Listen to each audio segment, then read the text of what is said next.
welcome back to the channel of the Comic Book Heel. Today I'm going to do a review of a recent read that I just finished up, and that is The Mutant Massacre X-Men, with this beautiful hardcover of Wolverine Sympathy Fighting. It includes Uncanny X-Men 210 through 219, Annual number 11, X Factor 9 through 17, New Mutants 46, Thor 373 through 74, 378, 778, Power Pack, Daredevil, and some amazing Fantastic Four versus X-Men and Avengers versus X-Men. Those are probably my two favorite stories of the omnibus itself. There's a side, there's the front. Sorry if you hear my dogs barking there next to me. Hey, shh. There you go. There you go. Alright. Alright. So, I'm going to turn it around, and we'll show you the inside, and I'll give you my thoughts on it. Let's get it going. If you've never heard of the Mutant Massacre Omnibus, it is when a group called the Marauders come in, and they basically go underground, and they massacre a lot of mutants. It's probably one of the most well-known X-Men crossovers, and before this omnibus, they had it out in a hardcover, but now it came out in omnibus form with all the crossovers, and it is definitely a wonderful, wonderful book. This has a previously page. Let's get to it.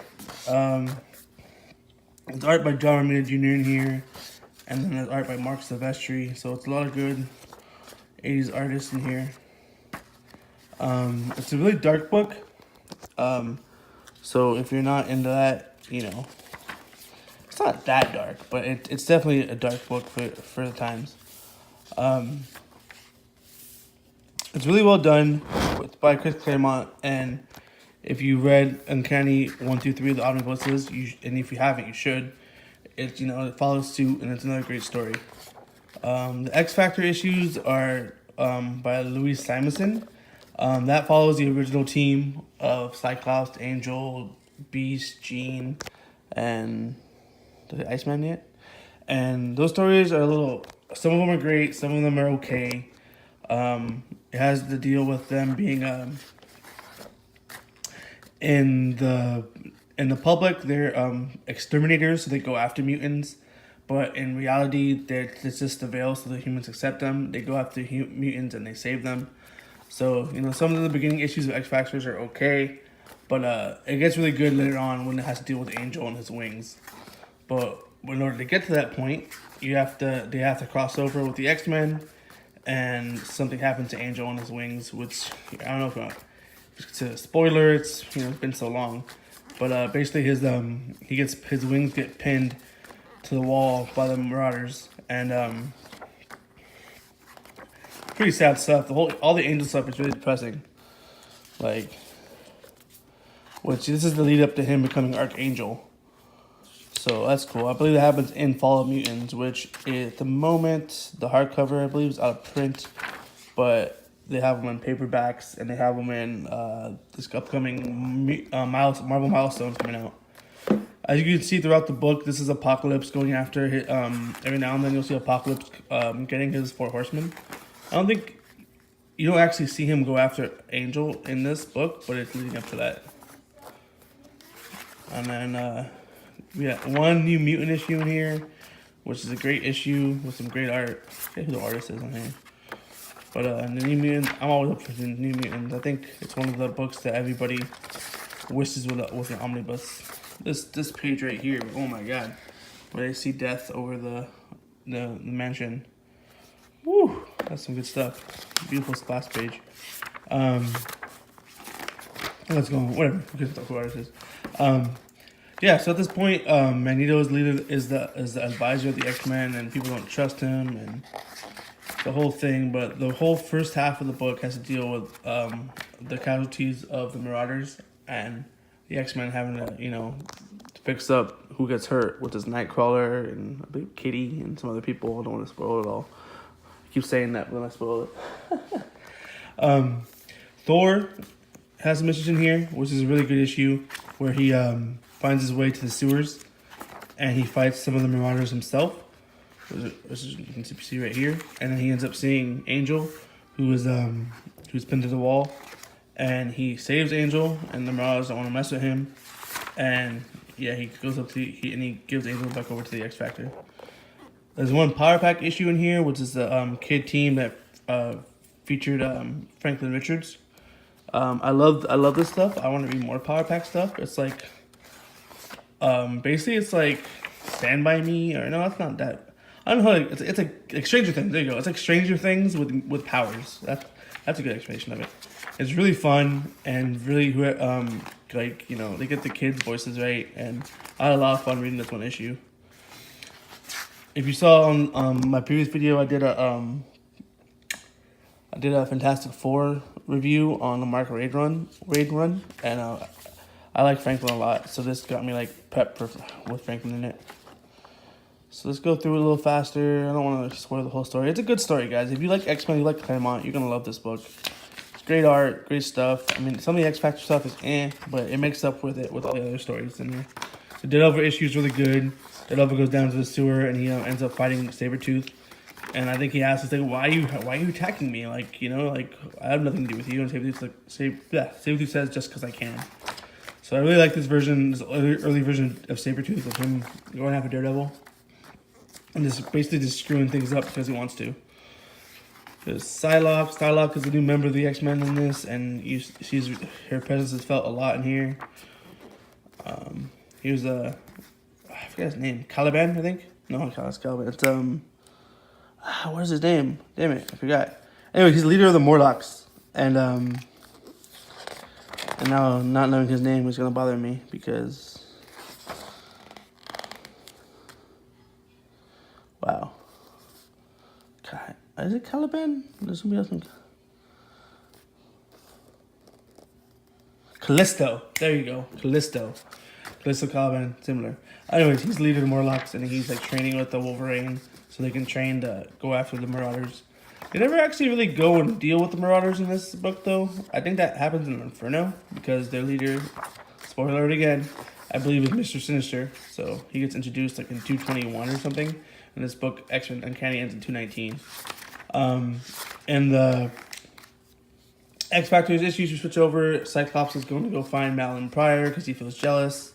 He just kissing Jean, saying goodbye basically, but he goes and finds out that Malin Pryor is dead.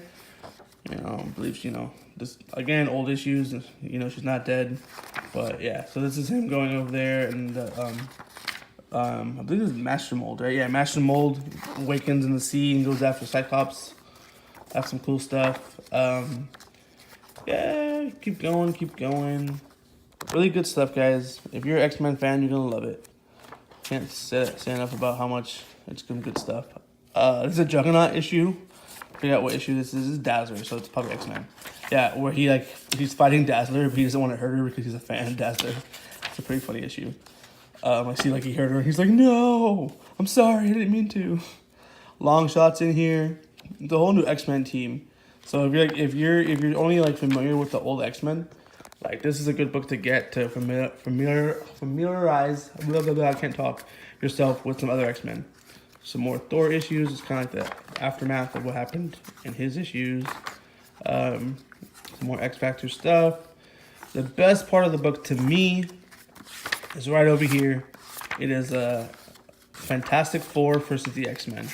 And what this deals with is the X-Men asked Reed to go and heal Kitty, and Kitty got hurt in the Mutant Massacre. She's like basically like a ghost, and she's see-through, and she needs and they asked Reed to help her. And Franklin, his powers at the moment is that he can, like, when he goes to sleep, his dream self sees things in the future.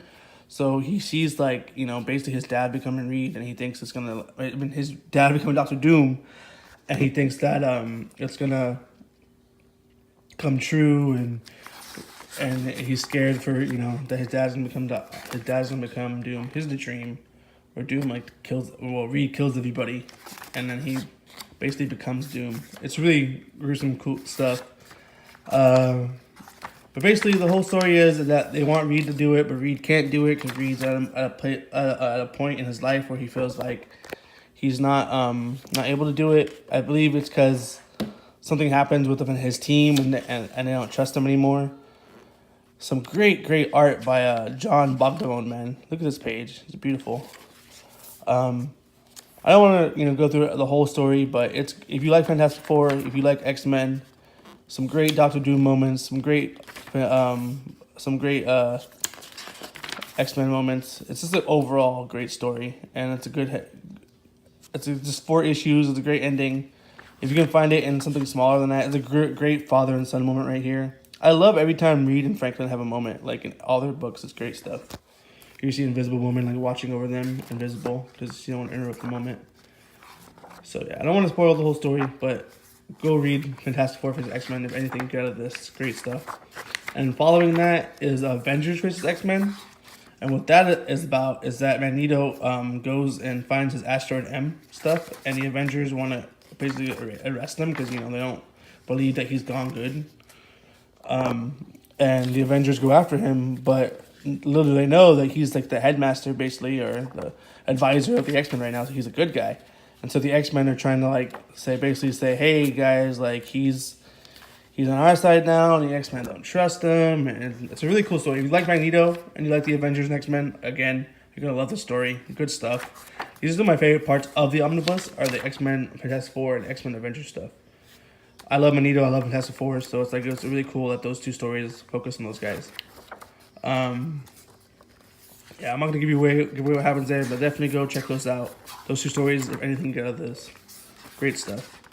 And then the back matter, got Uncanny X-Men. You got some Who Will Replace Them, which is Longshot and Kitty, and you'll see the rest of it when you read it. Mutant Massacre Mayhem.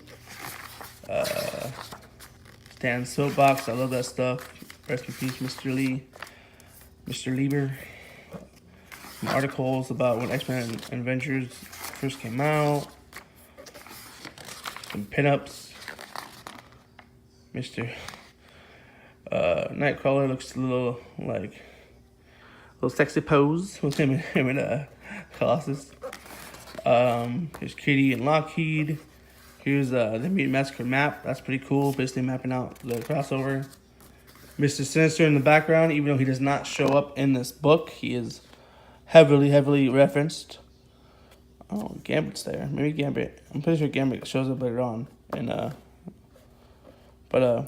Mr. Sinister's not in the book, and Gambit's not either. But they follow up this book. Some scripts and all that. Here's the original trade paperback cover of Fantastic Four vs. the X-Men. An introduction, some more pictures, some more covers and stuff.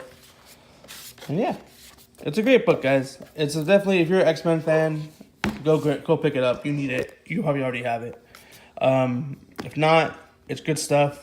Definitely try and get Chris Claremont's 1 through 3 first, though, because those are where the best stories are. This is some good stuff too. And like I said, Fantastic Four vs. the X-Men and X-Men vs. Avengers are my favorite parts of the story. So anyways, thanks for watching, guys. Subscribe, like, all that good stuff. Peace.